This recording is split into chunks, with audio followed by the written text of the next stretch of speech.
Hey guys, I'm Kent and welcome back to my channel. So I've got my 2023 Honda SCL500 on the lift and ready to do the first oil change. I have just over 600 miles and that's the first change interval. The second one isn't for, I think, 3,000 or some odd miles. So it'll be a while before I need to do it again, but want to get that first oil change done. I've got the Honda 10W30GN4 oil. This bike, when you're changing the oil filter, takes 2.9 quarts. It says that if you're not changing the oil filter, it only needs 2.7.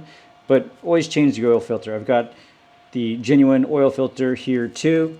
I even went ahead and bought the correct crush washer. Make sure you're always changing the crush washer. You don't need the Honda one. I have a ton of these, but since it was $1 with the rest of the order, I picked it up. But you need to change the crush washer each time. That's really what seals the oil bolt against the drain pan. Anyway, installing this should be pretty easy. The drain plug is right here underneath the bike facing towards the rear. This is a 12mm socket. You need to back this out, so I'll get a drain pan underneath here. We'll get the oil drained out first.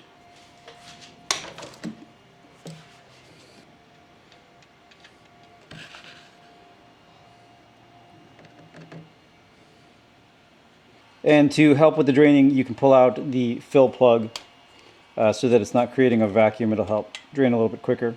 And just taking a look at this oil as it comes out, I'm not seeing any shavings or anything of concern, particularly on that first drain, making sure that you're not seeing lots of shiny particles, because that would be a problem. But this oil all looks pretty good. Since I only need 2.9 quarts of oil, I figure I'll go ahead and flush a little bit through of the clean oil just to get every last bit of the old oil through the system. All right, and making sure that you have a fresh crush washer, reinstall the bolt.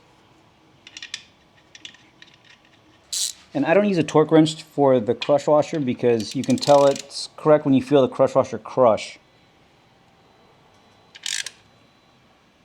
It kind of slips there. All right, good to go. My oil filter is right above the headers, so I'm going to put a little bit of aluminum foil over the headers so that it'll go around them and not stain them / start smelling as it burns off the oil. Then I'll pull this oil filter off. We'll get the new one on. Also, you want to take a little bit of clean oil and put it around the rim of the rubber, and when you're screwing it in, it's really just hand tight. You don't need a tool to tighten it back. I'm guessing this is going to be tighter than hand tight since it's from the factory. I'll probably use some clamps to loosen that up.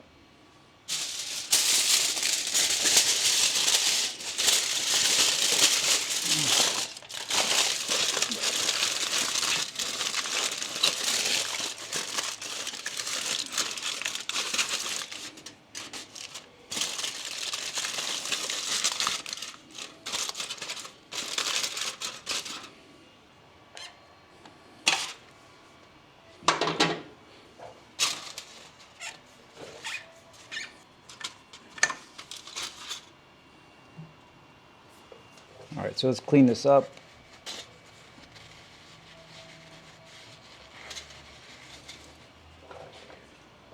A little bit of fresh oil around the seal.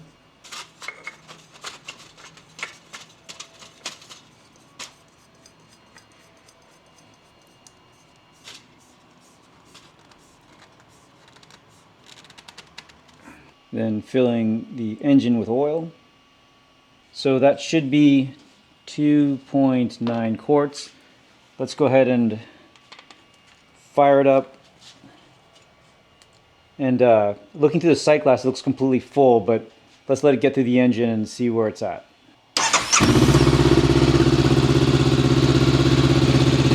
So after running it for just a couple minutes, it's just barely above the minimum line. So I'm going to put a little bit more in. I'd like to get it closer to half or 3/4 of the way between the min and the max line here. Okay, so I have it just above the halfway line now.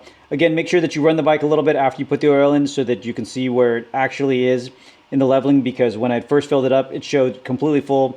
After I ran it for a couple of minutes and it went through the internals, it came all the way down. So again, make sure that you're checking this after you've run the bike for a little bit. Also, make sure I've got the bike here on chalk, so the bike is perfectly level. But make sure that when you're checking this, that it's not on the side stand, because if that was the case, it's going to be leaning to the left quite a bit and probably show lower than it actually is. So make sure that you have the bike upright, even if you just do it momentarily, to check and make sure that you have the correct amount of oil in the bike. All right, so a very simple process. Again, after the 600 mile mark, I don't think you need to change it for a few thousand miles, so it'll be a while before I'm changing the oil again. After you've run it for a while too, make sure that you take a look at the oil filter as well as the drain bolt to make sure that there aren't any leaks. But again, super easy to do. If this video was helpful at all, please give me that thumbs up. Thank you everybody very much for watching. Stay tuned for more videos and keep on building.